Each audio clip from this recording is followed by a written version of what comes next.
이야비, 나도 사람이다. 그날 밤 폭우가 쏟아지는 어둠 속에서 시아버지의 떨리는 목소리가 제 귓가에 스며들었습니다. 72살 노인의 손이 제 손을 꽉 잡았을 때 저는 더 이상 며느리가 아니었습니다. 그저 외로운 한 여자였고 그분은 외로운 한 남자였습니다.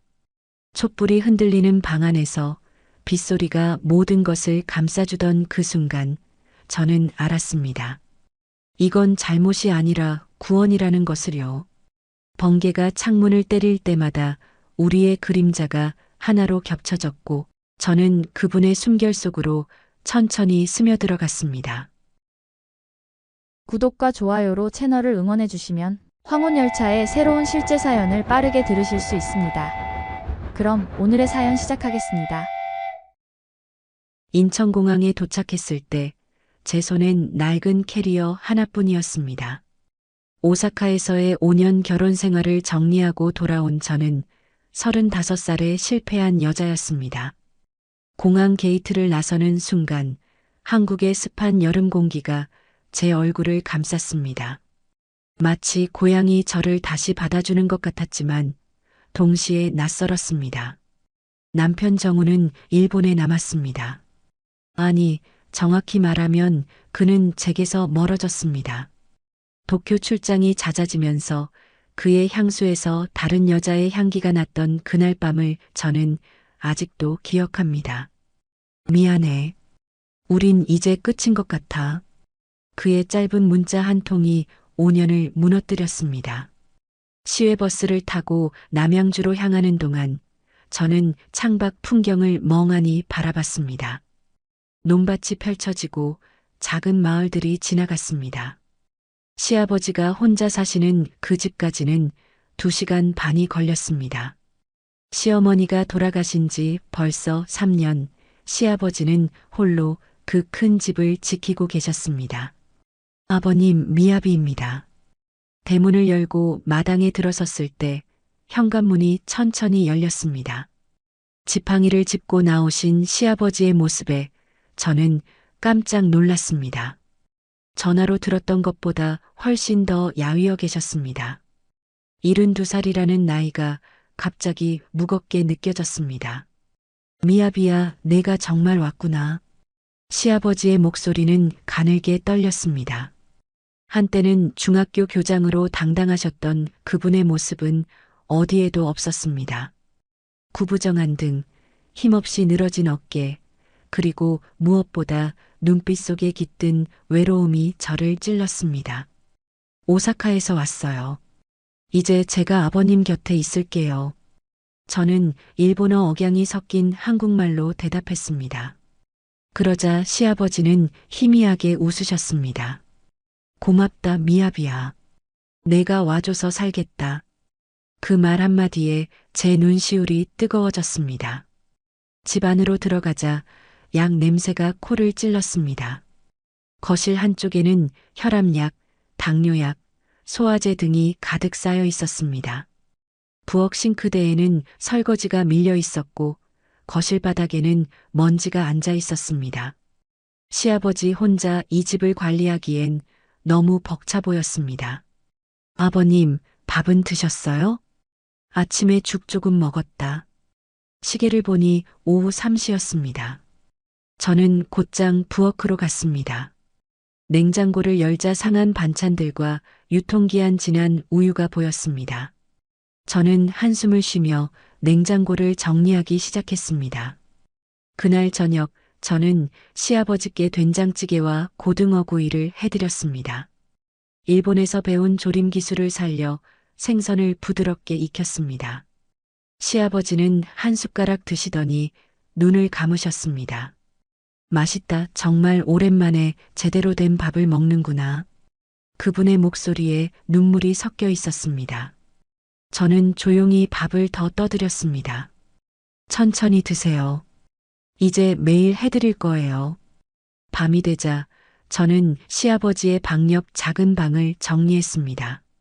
예전에 남편 정우가 쓰던 방이었습니다. 벽에는 아직도 고등학교 시절 상장들이 걸려 있었습니다. 저는 이불을 펴고 누웠지만 잠이 오지 않았습니다. 오사카의 아파트에서 혼자 보냈던 그 긴 밤들이 떠올랐습니다. 정우가 집에 돌아오지 않던 날들, 저는 발코니에서 담배를 피우며 도톤보리 강을 내려다봤습니다. 네온사인이 반짝이는 거리는 화려했지만 제 마음은 텅 비어 있었습니다. 왜 저를 선택하지 않으세요? 마지막 날 밤 저는 정우에게 물었습니다. 그는 대답 대신 짐을 쌌습니다. 미안해. 난 내가 아닌 다른 사람을 원해. 그 말이 얼마나 아팠는지 저는 아직도 가슴에 흉터로 남아 있습니다. 새벽 2시쯤 시아버지 방에서 기침 소리가 들렸습니다. 저는 벌떡 일어나 그분의 방문을 두드렸습니다. 아버님, 괜찮으세요? 미야비야, 물 좀. 저는 부엌으로 달려가 따뜻한 물을 받아왔습니다. 시아버지는 침대에 반쯤 기대 앉아 계셨습니다. 제가 물컵을 건네자 그분은 떨리는 손으로 받아드셨습니다. 고맙다. 혼자 있을 땐 이렇게 누가 챙겨주는 사람이 없어서 이제 제가 있잖아요. 저는 그분의 등을 쓰다듬어 드렸습니다. 얇은 잠옷 사이로 뼈가 만져졌습니다. 시아버지는 한숨을 길게 내쉬며 다시 누우셨습니다. 내 어머니가 돌아가시고 나서 이 집이 너무 크게 느껴진다. 밤이 되면 무서울 정도야. 이제 안 무서우실 거예요. 제가 바로 옆방에 있어요. 그날 밤부터 저의 새로운 일상이 시작되었습니다. 아침 6시에 일어나 시아버지의 혈압을 재고 약을 챙겨드렸습니다. 아침은 소화가 잘 되는 죽으로 준비했습니다. 오전엔 집안 청소를 하고 오후엔 시아버지와 함께 마당을 산책했습니다. 예전엔 이 마당에 장미가 가득했는데 이젠 다 시들어 버렸어. 시아버지는 말라버린 화단을 바라보며 말씀하셨습니다. 저는 메모했습니다. 내일 화원에서 꽃 사오기. 동네 사람들은 저를 신기하게 바라봤습니다. 특히 옆집 박명자 아주머니는 저를 볼 때마다 수군거렸습니다. 일본 여자가 시아버지 병수발을 들으러 왔대. 남편이랑은 어떻게 된 거래? 저는 신경 쓰지 않았습니다. 사람들의 시선보다 시아버지의 건강이 더 중요했습니다. 일주일이 지나자 시아버지의 얼굴에 조금씩 생기가 돌았습니다. 제때 식사를 하고 약을 챙겨 드시니 컨디션이 나아지는 게 눈에 보였습니다. 미야비야, 내 덕분에 내가 사람 구실을 하는 것 같구나. 어느 저녁 시아버지는 저를 보며 말씀하셨습니다. 그 눈빛 속에는 감사함이 있었습니다. 하지만 동시에 뭔가 다른 감정도 섞여 있었습니다. 저는 그게 뭔지 정확히 알 수 없었지만 가슴이 두근거렸습니다. 밤마다 저는 시아버지의 방에 들어가 다리를 주물러 드렸습니다. 혈액순환에 좋대요. 일본에서 배운 지압법을 활용했습니다. 시아버지는 처음엔 쑥스러워 하셨지만 점차 익숙해지셨습니다. 아, 거기 좀 더 눌러줘. 여기요? 응, 거기 시원하다. 제 손끝에서 시아버지의 따뜻한 체온이 전해졌습니다. 72살의 몸이지만 여전히 살아 숨쉬는 한 사람의 온기였습니다. 그 온기가 제게로 전해질 때마다 저는 묘한 감정을 느꼈습니다. 그건 동정이 아니었습니다. 연민도 아니었습니다. 뭔가 더 깊은 것, 오사카에서 느끼지 못했던 진짜 사람의 온기였습니다. 정우는 제게 몸을 주었지만 마음을 주지 않았습니다. 하지만 시아버지는 달랐습니다. 그분은 제 존재 자체에 감사해 하셨습니다. 한 달이 지나갈 무렵 저는 이 집이 편해졌습니다. 마당의 장미도 다시 피어났고 시아버지의 걸음걸이도 한결 가벼워졌습니다. 하지만 동시에 제 마음 한쪽에는 묘한 설렘이 자라고 있었습니다. 그건 제가 인정하고 싶지 않은 감정이었습니다. 며느리가 시아버지에게 느껴서는 안 되는 감정이었습니다. 하지만 밤마다 그분의 다리를 주물러 줄 때 그분의 숨소리를 들을 때 저는 부인할 수 없었습니다. 미아비야, 넌 정말 착한 아이구나. 어느 날 밤 시아버지는 제 손을 잡으며 말씀하셨습니다. 그 손의 온도가 유난히 뜨거웠습니다. 저는 얼굴이 화끈거렸지만 손을 빼지 않았습니다. 아버님도 좋은 분이세요. 제 목소리는 일본어 억양이 더 짙어졌습니다. 긴장하면 저는 늘 그랬습니다. 시아버지는 제 손을 꽉 쥐셨습니다. 내가 있어서 내가 살아있는 것 같아. 그날 밤 저는 제 방으로 돌아와 이불을 뒤집어 쓰고 울었습니다. 왜 우는지 저도 몰랐습니다. 슬퍼서일까요? 아니면 행복해서일까요? 아니면 두려워서일까요? 오사카를 떠나올 때 저는 모든 걸 포기했다고 생각했습니다. 사랑도 여자로서의 삶도. 하지만 이곳에서 72살 시아버지 곁에서 저는 다시 뭔가를 느끼고 있었습니다. 그건 위험한 감정이었습니다. 넘어서는 안 되는 선이었습니다. 하지만 제 마음은 이미 흔들리고 있었습니다. 그리고 저는 알았습니다. 곧 뭔가 일어날 거라는 것을요. 여름이 깊어질수록 시아버지를 돌보는 일은 더 세밀해졌습니다. 단순히 밥을 챙겨드리고 약을 드리는 것을 넘어서 저는 그분의 몸을 직접 만지는 시간이 많아졌습니다. 미야비야, 오늘은 등이 너무 아프구나.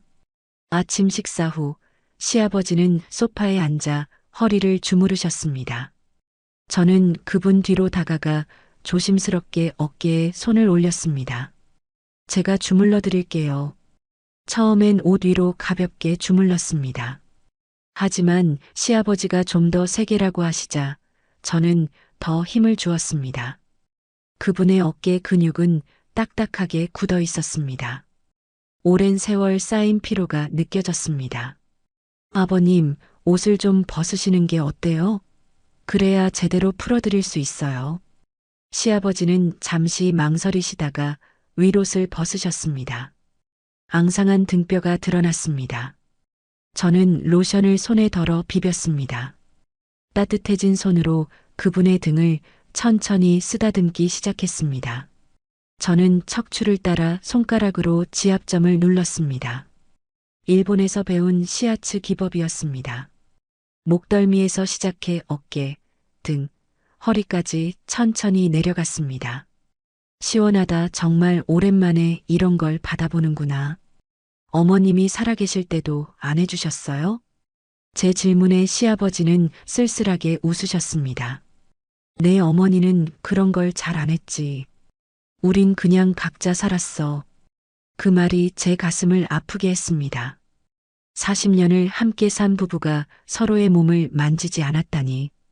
저는 더 정성스럽게 시아버지의 등을 주물렀습니다. 제 손끝으로 전해지는 그분의 체온이 점점 뜨거워졌습니다. 미야비야, 내 손은 참 따뜻하구나.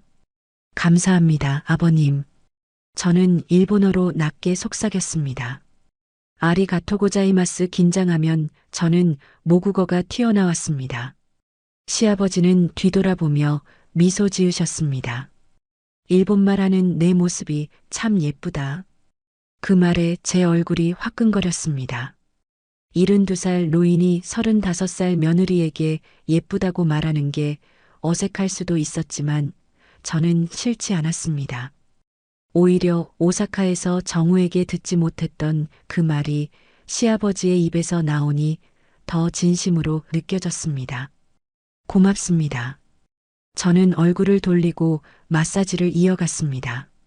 하지만 제 심장은 빠르게 뛰고 있었습니다. 그분의 등에 닿은 제 손이 미세하게 떨렸습니다. 그날 밤부터 매일 저녁 마사지가 일과가 되었습니다. 시아버지는 소파에 앉아 윗옷을 벗고 기다리셨고 저는 로션을 준비해 그분의 등을 주물렀습니다. 처음엔 15분 정도였지만 점차 30분, 1시간으로 늘어났습니다. 미야비야, 다리도 좀 주물러 줄 수 있겠니? 어느 날 저녁 시아버지가 조심스럽게 물으셨습니다. 저는 잠시 망설였지만 고개를 끄덕였습니다. 물론이죠. 시아버지는 소파에 누우셨습니다. 저는 그분의 발치에 앉아 바지를 걷어 올렸습니다. 종아리가 드러났습니다. 핏줄이 울퉁불퉁 튀어나와 있었습니다. 저는 발목부터 천천히 주무르기 시작했습니다. 거기. 시아버지의 목소리가 낮아졌습니다. 저는 종아리를 따라 올라가며 근육을 풀어주었습니다. 무릎, 허벅지 손이 올라갈수록 제 숨소리도 거칠어졌습니다. 아버님, 혈액순환이 안 좋으신 것 같아요. 매일 이렇게 주물러 드려야겠어요. 고맙다, 내가 아니면 누가 이렇게 해주겠니? 그날 밤 저는 시아버지의 다리를 주무르며 그분의 숨소리를 들었습니다. 규칙적이면서도 가끔 거칠어지는 그 소리가 제 귀를 간지렸습니다. 저는 고개를 들어 그분의 얼굴을 봤습니다. 눈을 감고 계셨지만 입가엔 희미한 미소가 있었습니다. 이 사람은 지금 행복한 걸까? 저는 속으로 물었습니다. 그리고 동시에 깨달았습니다. 저도 행복하다는 것을요. 누군가의 몸을 만지며 그 사람이 편안해하는 모습을 보는 게 이렇게 기쁠 줄 몰랐습니다. 일주일 후 더 큰 변화가 찾아왔습니다. 시아버지가 욕실에서 미끄러지셨습니다. 다행히 크게 다치진 않으셨지만 혼자 씻는 게 위험하다는 걸 깨달았습니다. 아버님, 제가 도와드릴게요. 아니다, 미합이야. 그건 민망하잖니. 괜찮아요. 저 간호 공부했어요. 사실 간호 공부는 거짓말이었습니다. 하지만 저는 그분을 도와야 한다는 확신이 들었습니다. 시아버지는 한참을 망설이시다가 고개를 끄덕이셨습니다. 그럼 부탁한다. 저는 시아버지를 욕실로 모셨습니다. 옷을 벗기는 건 제 몫이었습니다. 윗옷, 바지, 그리고 속옷까지. 저는 눈을 내리깔고 조심스럽게 도왔습니다. 하지만 그분의 알몸을 보는 순간 제 얼굴이 붉어졌습니다. 72살의 몸이었지만 여전히 남자였습니다. 저는 황급히 시선을 돌렸습니다. 미안하구나, 미합이야.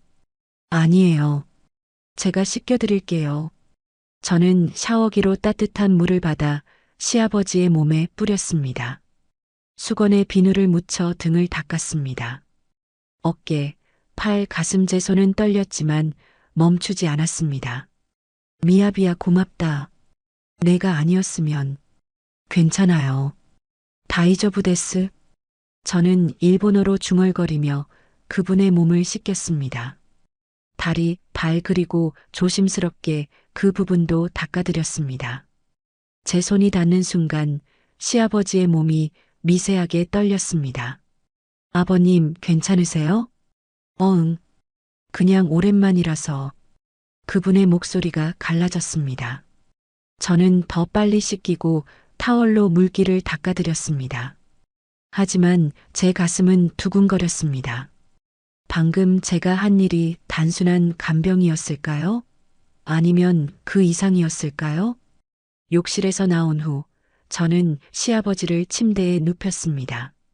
로션을 발라드리며 전신 마사지를 했습니다. 발끝에서 시작해 다리, 배, 가슴, 팔 온몸을 제 손으로 어루만졌습니다. 미합이야, 넌 천사 같구나.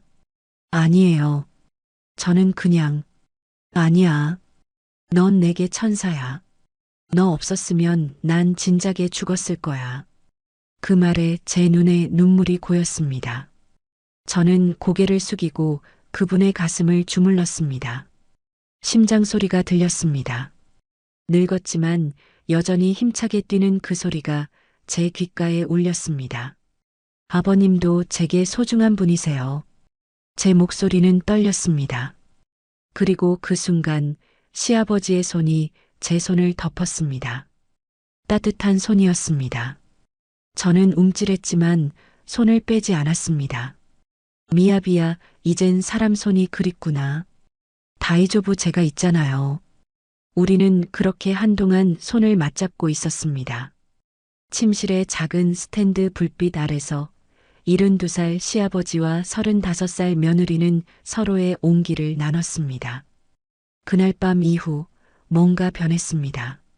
시아버지는 제 손길을 더 자주 원하셨습니다. 미아비야, 오늘은 어깨가 아파.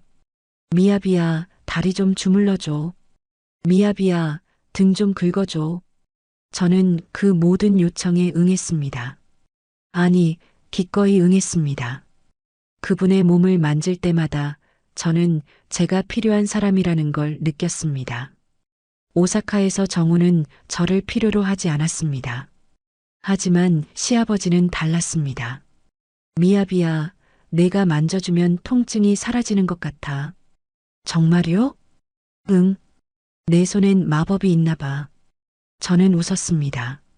하지만 동시에 알았습니다. 이건 단순한 간병이 아니라는 것을. 우리 사이엔 뭔가 더 깊은 것이 자라고 있었습니다. 어느 날 밤 시아버지의 열이 올랐습니다. 이마가 뜨거웠습니다. 저는 찬물 수건으로 열을 식혔습니다. 밤새 그분 곁을 지켰습니다. 새벽 3시, 4시, 5시 시간이 흘러도 저는 자리를 뜨지 않았습니다. 미야비야, 자야지. 내가 쓰러지면 어떡해. 괜찮아요. 아버님이 나으실 때까지 제가 옆에 있을게요. 시아버지는 제 손을 꽉 잡으셨습니다. 고맙다, 정말 고맙다. 그분의 눈에서 눈물이 흘렀습니다. 72살 노인의 눈물이 베개를 적셨습니다. 저는 그 손을 놓지 않았습니다. 아침이 올 때까지, 해가 뜰 때까지 저는 시아버지의 손을 잡고 있었습니다. 그리고 깨달았습니다. 이건 간병이 아니라 사랑이었습니다. 금단의 사랑, 넘어서는 안 되는 선. 하지만 이미 제 마음은 그 선을 넘고 있었습니다. 동이 트자 시아버지의 열이 내렸습니다. 저는 안도의 한숨을 쉬었습니다. 하지만 동시에 두려웠습니다. 이 감정을 어떻게 해야 할지 몰랐습니다. 미야비야, 내가 있어서 내가 살았어. 아침 햇살이 창문으로 들어올 때 시아버지가 속삭였습니다. 저는 대답 대신 그분의 이마에 손을 올렸습니다. 여전히 따뜻했지만 더 이상 뜨겁지 않았습니다. 저도 아버님 때문에 살아가요. 제 고백이 흘러나왔습니다. 그리고 그 순간 우리 둘 다 알았습니다. 곧 뭔가 돌이킬 수 없는 일이 벌어질 거라는 것을. 장마가 시작된 건 7월 중순이었습니다. 먹구름이 하늘을 뒤덮고 빗줄기가 마당을 두드리기 시작했습니다. 처음엔 보슬비였지만 점차 폭우로 변했습니다. 일기예보에서 밤새 많은 비가 온다고 했어요. 저는 저녁 식사를 준비하며 시아버지께 말씀드렸습니다. 창밖으로 빗소리가 점점 거칠어졌습니다. 시아버지는 창문을 바라보며 한숨을 쉬셨습니다. 장마철엔 관절이 더 아프단 말이야. 습기 때문에. 제가 오늘 밤에 더 꼼꼼히 주물러 드릴게요. 저녁을 먹고 난 후 저는 시아버지를 소파에 눕혔습니다. 평소보다 로션을 더 많이 덜어 손에 비볐습니다. 따뜻하게 데워진 손으로 그분의 어깨를 주물렀습니다. 아, 오늘은 정말 아프구나. 시아버지의 신음이 평소보다 길었습니다. 저는 더 깊이 눌렀습니다. 어깨에서 등으로, 등에서 허리로 천천히 내려갔습니다. 빗소리가 창문을 두드리는 소리와 시아버지의 숨소리가 섞였습니다. 저는 숨을 죽이고 계속 주물렀습니다. 30분, 40분 시간이 얼마나 지났는지 모르겠습니다. 저는 그분의 몸 구석구석을 만졌습니다. 이제 다리도 해드릴게요. 저는 시아버지의 바지를 걷어 올렸습니다. 종아리, 무릎, 허벅지 손이 올라갈수록 제 심장도 빨라졌습니다. 시아버지는 눈을 감고 계셨지만 숨소리가 거칠어지는 게 느껴졌습니다. 미야비야. 네, 아버님? 넌 참 따뜻하구나. 그 말에 제 손이 멈췄습니다. 저는 시아버지의 얼굴을 봤습니다. 그분도 저를 보고 계셨습니다. 우리의 시선이 마주쳤습니다. 그 순간 공기가 무거워졌습니다. 저도 아버님이 따뜻하세요. 제 목소리는 떨렸습니다. 시아버지는 천천히 손을 뻗어 제 손을 잡으셨습니다. 고맙다. 내가 없었으면 그분의 말이 끝나기도 전에 밖에서 천둥 소리가 들렸습니다. 우르르르릉. 큰 소리에 저는 움찔했습니다. 그리고 그 순간 불이 나갔습니다. 집안이 순식간에 어둠에 잠겼습니다. 정전이었습니다. 어머. 저는 자리에서 일어났습니다. 캄캄한 어둠 속에서 아무것도 보이지 않았습니다. 창밖으로는 폭우가 쏟아지고 번개가 하늘을 가로질렀습니다. 번쩍 하는 빛이 집안을 순간적으로 밝혔다가 다시 어둠이 찾아왔습니다. 미야비야, 괜찮니? 네, 괜찮아요. 촛불 가져올게요. 저는 부엌으로 향했습니다. 손으로 벽을 더듬으며 서랍을 찾았습니다. 촛불과 라이터를 꺼내 불을 붙였습니다. 작은 불꽃이 어둠을 밀어냈습니다. 촛불을 들고 거실로 돌아왔을 때 시아버지는 소파에서 일어나 앉아 계셨습니다. 촛불빛에 비친 그분의 얼굴이 평소와 달라 보였습니다. 더 젊어 보였고 눈빛이 깊었습니다. 정전이 됐네요. 아마 밤새 안 들어올 것 같아요. 그럼 어떡하지? 시아버지의 목소리에 불안감이 섞였습니다. 저는 촛불을 테이블에 놓고 그분 옆에 앉았습니다. 괜찮아요. 제가 옆에 있잖아요. 미야비야, 나 혼자 있으면 무섭단 말이야. 어두운 게. 그 고백에 제 가슴이 아팠습니다. 72살의 노인이 어둠을 무서워한다니. 저는 시아버지의 손을 잡았습니다. 무섭지 않으세요? 제가 함께 있을게요. 밖에서는 비가 더 세차게 쏟아졌습니다. 바람이 창문을 흔들었습니다.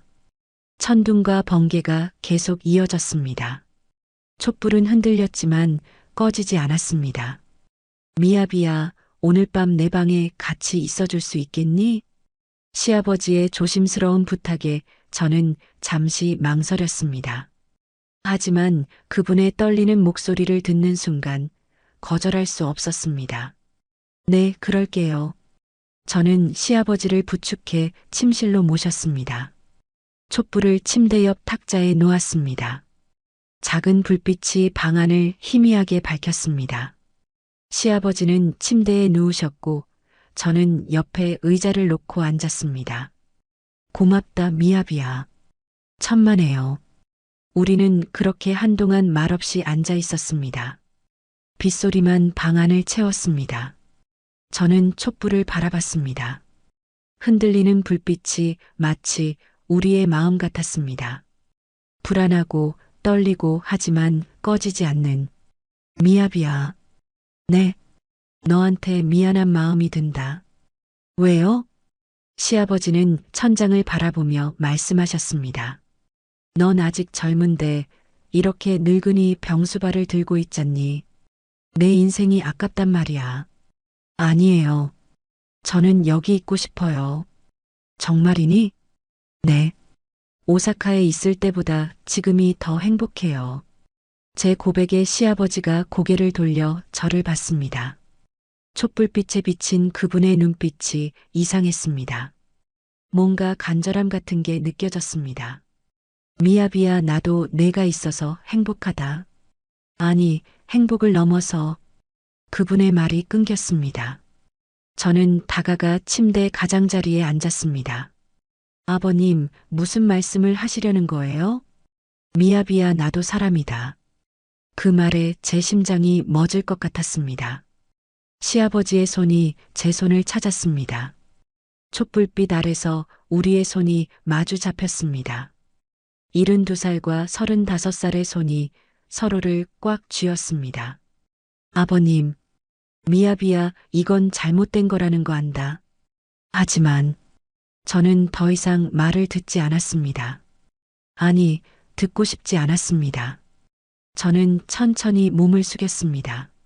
시아버지의 얼굴이 가까워졌습니다. 촛불이 흔들렸습니다. 그리고 번개가 쳤습니다. 번쩍 창밖이 환해지는 순간 저는 시아버지의 입술에 제 입술을 포겠습니다. 부드럽고 조심스러운 키스였습니다. 시아버지는 놀란 듯 몸을 떨었지만 저를 밀어내지 않았습니다. 오히려 저를 끌어당겼습니다. 미야비야. 저는 그분의 품에 안겼습니다. 72살의 품이었지만 따뜻했습니다. 오사카에서 정우에게 느끼지 못했던 온기가 있었습니다. 미야비야, 이러면 안 되는 거 맞지? 몰라요. 저도 몰라요. 저는 울먹였습니다. 하지만 그분의 품에서 벗어나지 않았습니다. 시아버지는 제 머리카락을 쓰다듬었습니다. 울지 마. 내가 울면 내 마음이 아파. 아버님, 나도 그래. 나도 너를. 그 말이 끝나기도 전에 또 번개가 쳤습니다. 번쩍번쩍 불빛이 방 안을 밝혔습니다. 그 순간 우리의 그림자가 벽에 비쳤습니다. 두 사람의 그림자가 하나로 겹쳐졌습니다. 정말 괜찮겠니? 네, 괜찮아요. 저는 시아버지의 가슴에 손을 올렸습니다. 심장이 빠르게 뛰고 있었습니다. 72살의 심장이 마치 20대처럼 뛰고 있었습니다. 저는 그 심장 소리를 들으며 더 깊이 그분의 품에 안겼습니다. 빗소리, 천둥소리, 번개빈 모든 것이 우리를 감쌌습니다. 촛불은 계속 흔들렸지만 꺼지지 않았습니다. 그 작은 불빛 아래서 우리는 금단의 선을 넘었습니다. 시아버지의 손이 제 등을 쓰다듬었습니다. 괜찮아. 천천히 그분의 목소리가 저를 안심시켰습니다. 아버님, 저 이거. 나도 그래. 오랜만이야. 정말 오랜만이야. 시아버지의 고백에 제 가슴이 뜨거워졌습니다. 저는 그분의 얼굴을 두 손으로 감싸고 다시 키스했습니다. 이번엔 더 깊고 간절한 키스였습니다.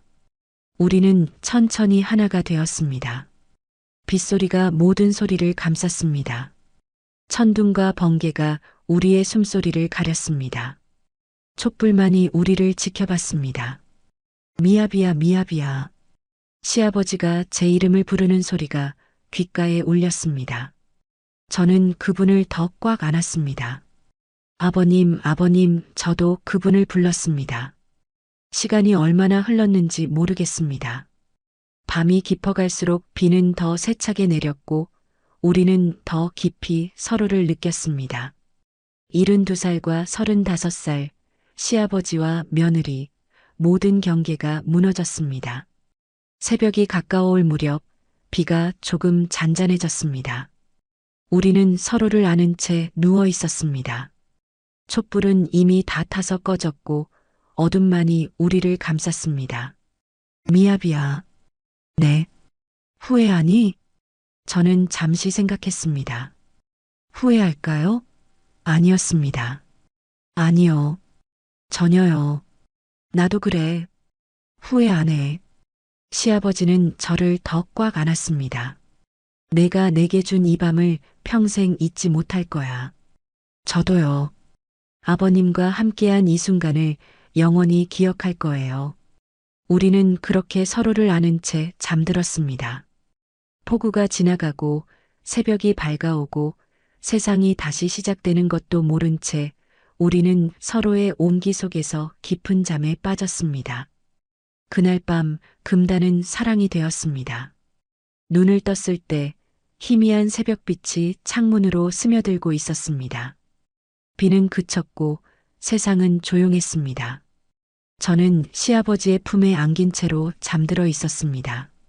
그분의 팔이 제 허리를 감싸고 있었고 규칙적인 숨소리가 제 귓가에 들렸습니다. 정말 꿈이 아니었구나. 저는 천천히 몸을 움직였습니다. 온몸이 나른했습니다. 근육 하나하나가 어젯밤의 기억을 간직하고 있었습니다. 시아버지는 여전히 깊은 잠에 빠져 계셨습니다. 72살의 얼굴이었지만 지금은 평온해 보였습니다. 저는 조심스럽게 그분의 얼굴을 바라봤습니다. 주름진 이마, 희끗한 눈썹, 움푹 들어간 뺨하지만 지금 제 눈엔 그 모든 것이 아름다워 보였습니다. 이 사람이 어젯밤 저와 하나가 되었다는 사실이 믿기지 않았습니다. 미아비야. 시아버지가 작게 중얼거리며 눈을 떴습니다. 우리의 시선이 마주쳤습니다. 순간 어색한 침묵이 흘렀습니다. 어젯밤의 열정이 식고 난 지금 우리는 무슨 말을 해야 할지 몰랐습니다. 아버님 주무셨어요? 제 목소리는 떨렸습니다. 시아버지는 천천히 고개를 끄덕이며 제 머리카락을 쓰다듬으셨습니다. 응, 정말 오랜만에 편하게 잤어. 다행이에요. 저는 고개를 숙였습니다. 갑자기 부끄러워졌습니다. 낮이 밝아오니 어젯밤의 일이 너무 현실적으로 느껴졌습니다. 우리가 한 일이 넘어서는 안 될 선을 넘었다는 것이 미아비야 후회하니? 시아버지의 조심스러운 질문에 저는 고개를 들었습니다. 그분의 눈빛엔 불안함이 서려 있었습니다. 저는 천천히 고개를 저었습니다. 아니요. 후회 안 해요. 정말이니? 네. 오히려 감사해요. 제 고백에 시아버지의 눈에 눈물이 고였습니다. 고맙다 내가 그렇게 말해줘서. 그분은 저를 더 꽉 안았습니다. 저는 그 품에 얼굴을 묻었습니다. 아버님, 저도 오랜만이었어요. 이렇게 누군가에게 안기는 게. 정우는 너를 안아주지 않았니? 안아줬어요. 하지만 마음이 없었어요. 그냥 몸만 그뿐이었어요. 제 목소리가 갈라졌습니다. 오사카에서의 외로웠던 밤들이 떠올랐습니다. 정우는 저를 안았지만 사랑하지 않았습니다. 그의 손길엔 온기가 없었습니다. 하지만 시아버지는 달랐습니다. 미야비야, 나도 오랜만이었어. 내 어머니가 돌아가시기 훨씬 전부터 우린 그런 게 없었거든. 오래되셨어요? 한 10년? 아니, 그 이상일지도 몰라. 나이 들면서 그런 욕구도 사라지는 줄 알았어. 그런데 시아버지는 말을 멈추고 제 얼굴을 바라봤습니다. 내가 와서 내가 날 만질 때마다 다시 살아나는 걸 느꼈어. 남자로서의 내가. 아버님, 미안하다. 늙은이가 추접스럽게 들릴 거야. 아니에요. 저는 시아버지의 얼굴을 두 손으로 감싸며 말했습니다. 전혀 추접스럽지 않아요. 오히려 저도 그랬어요. 아버님이 저를 필요로 하신다는 게 느껴질 때마다 저도 여자로 살아나는 걸 느꼈어요. 우리는 서로를 바라보며 미소 지었습니다. 저는 눈물을 흘리며 웃었습니다. 아버님, 이건 죄가 아니에요. 외로움은 병이에요. 우린 서로를 치료해 준 거예요. 그렇게 생각해도 될까? 네. 그렇게 생각해요. 우린 잘못한 게 아니에요. 저는 확신에 찬 목소리로 말했습니다. 시아버지는 안도의 한숨을 쉬며 제 머리카락을 쓰다듬었습니다. 고맙다 내가 있어서 내가 살았어. 우리는 한참을 그렇게 누워 있었습니다. 창밖으로 새소리가 들렸습니다. 비가 그치고 맑은 아침이 찾아왔습니다. 햇살이 창문으로 스며들어 방 안을 밝혔습니다. 배고프시죠? 아침 준비할게요. 저는 일어나려 했지만 시아버지가 제 손을 잡았습니다. 조금만 더 이렇게 있자. 네. 저는 다시 그분의 품에 안겼습니다. 시아버지의 심장 소리가 들렸습니다. 규칙적이고 힘찬 소리였습니다. 72살의 심장이 이렇게 힘차게 뛸 수 있다는 게 신기했습니다. 미야비야, 나 너한테 고백할 게 있어. 뭔데요? 사실 내가 처음 왔을 때부터 이상한 감정이 들었어. 시아버지의 고백에 저는 고개를 들었습니다. 그분은 천장을 바라보며 말을 이었습니다. 며느리를 그런 눈으로 봐서는 안 되는 거 알았어. 하지만 내가 내 몸을 만질 때마다, 목욕시켜줄 때마다 참기가 힘들었어. 저도요. 저는 작게 고백했습니다. 저도 아버님을 돌볼 때마다 이상한 감정이 들었어요. 처음엔 간병이라고 생각했는데 점점 그게 아니라는 걸 알았어요. 언제부터? 목욕시켜 드릴 때요. 아버님의 몸을 만지는데 가슴이 두근거렸어요. 이건 잘못된 거라고 생각했지만 멈출 수가 없었어요. 제 고백에 시아버지가 저를 더 꽉 안았습니다. 나도 그랬어. 내 손길이 닿을 때마다 미칠 것 같았어. 참아야 한다고, 이러면 안 된다고 계속 되뇌었지만 어젯밤 비가 왔을 때, 어젯밤이 아니었으면 난 평생 참았을 거야. 하지만 정전이 되고 내가 내 곁에 있어주고 더 이상 참을 수가 없었어. 우리는 서로를 바라보며 조용히 미소 지었습니다. 죄책감이 있었을까요? 조금은 있었습니다. 하지만 그것보다 더 큰 것은 행복이었습니다. 진짜 행복이었습니다. 아버님, 이제 일어나야 할 것 같아요. 약 드셔야 하고. 그래. 그럼 오늘도 목욕시켜 줄 거니? 시아버지의 장난스러운 질문에 저는 얼굴이 빨개졌습니다. 당연하죠. 매일 해드릴 거예요. 그럼 마사지도? 그것도요.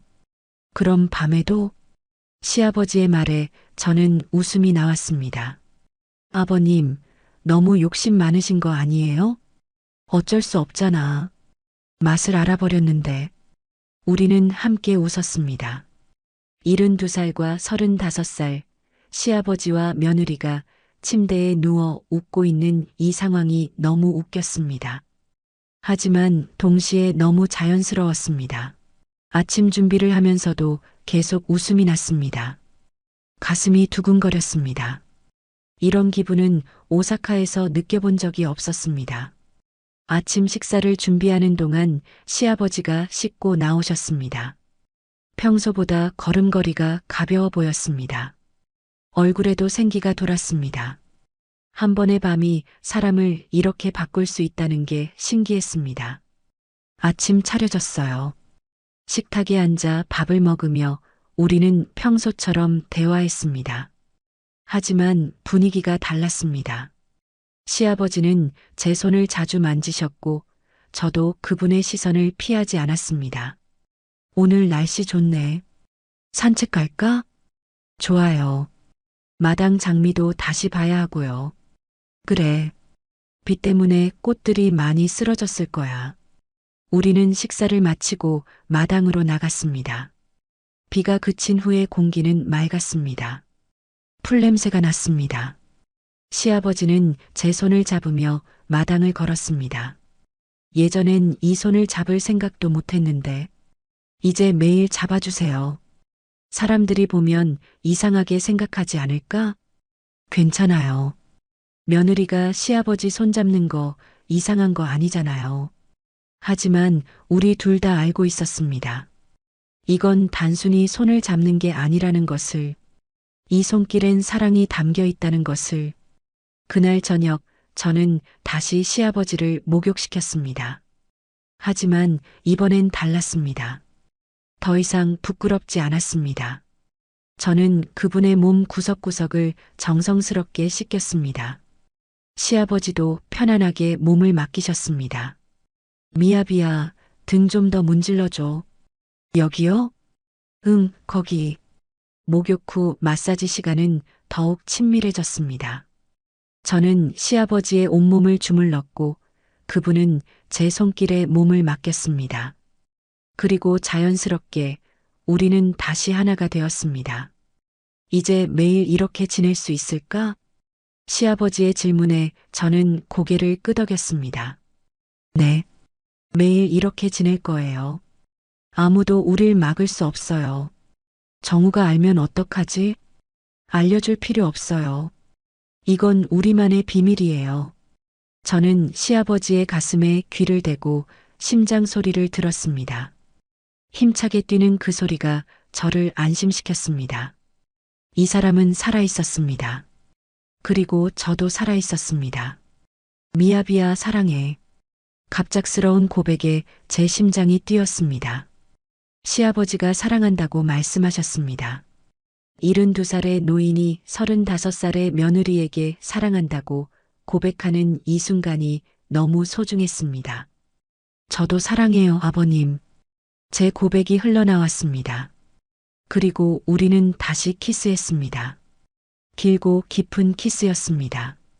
새벽의 숨결이 우리를 감쌌고 우리는 서로의 온기 속에서 행복을 느꼈습니다. 그날 밤부터 우리의 진짜 사랑이 시작되었습니다.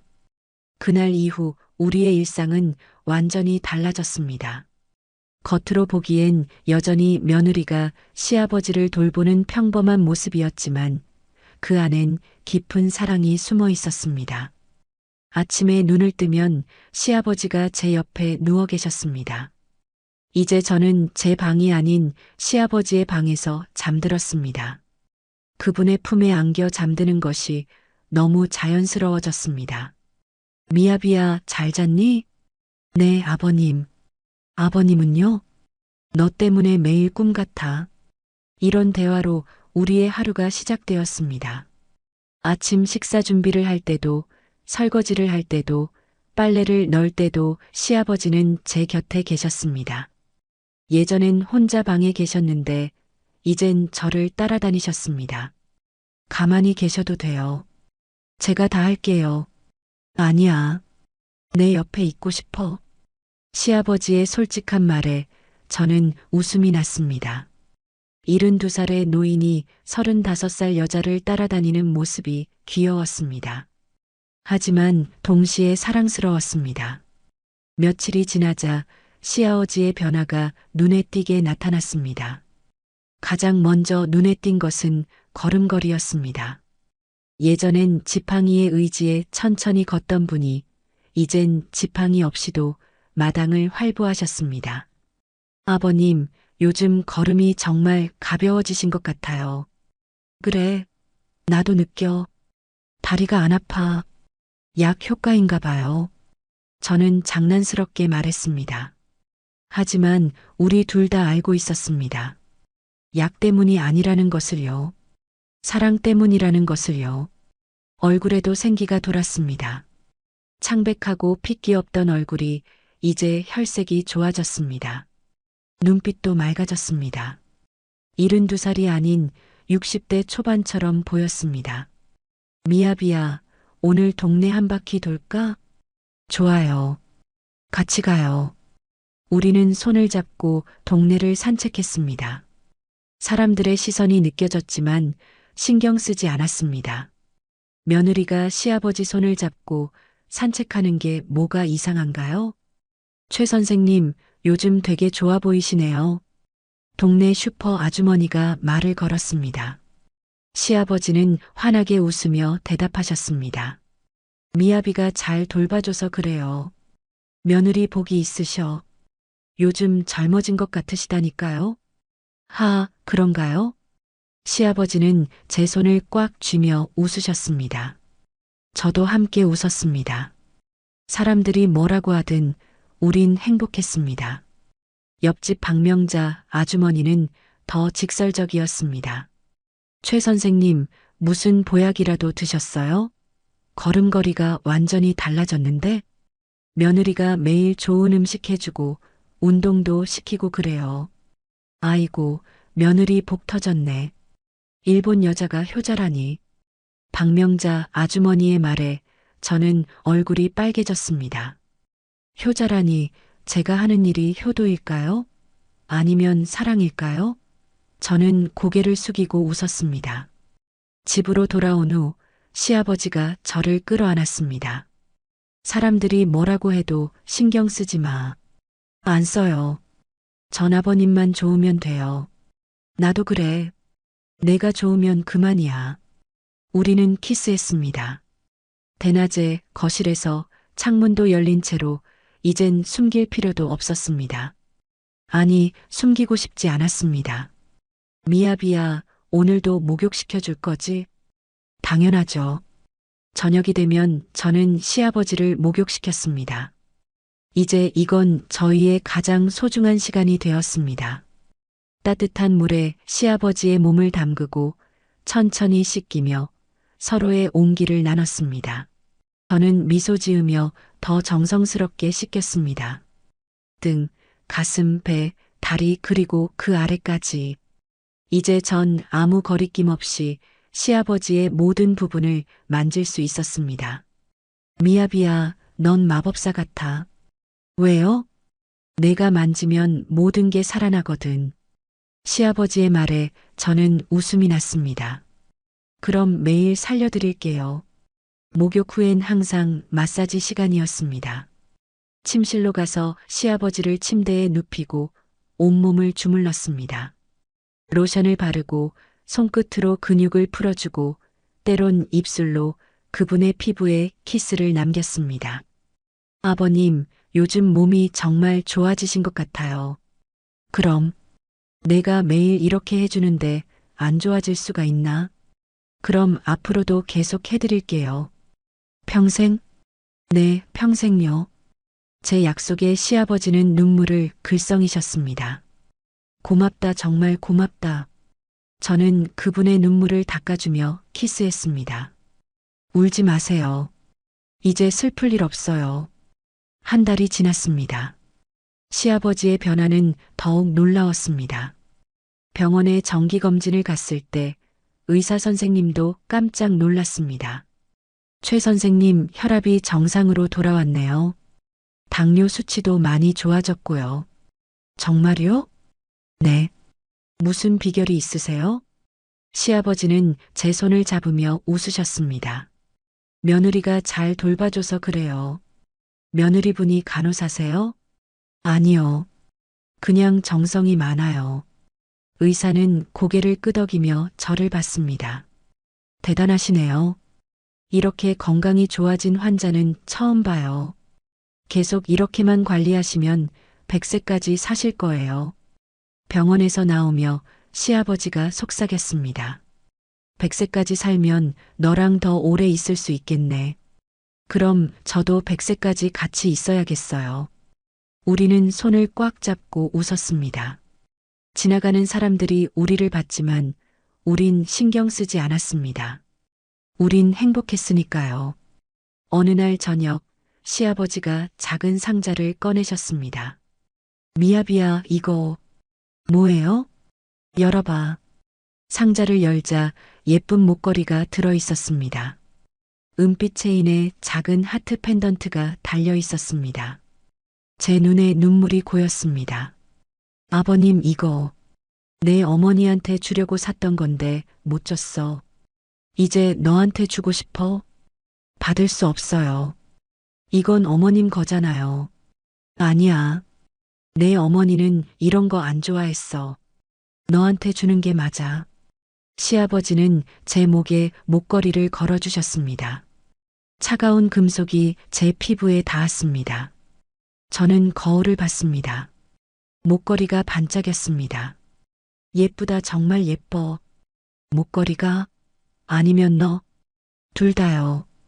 우리는 웃으며 키스했습니다. 그리고 그날 밤 우린 더욱 깊이 사랑을 나눴습니다. 오사카에서 가져온 은팔찌도 여전히 제 손목에 있었습니다. 일본에서의 마지막 기억이었습니다.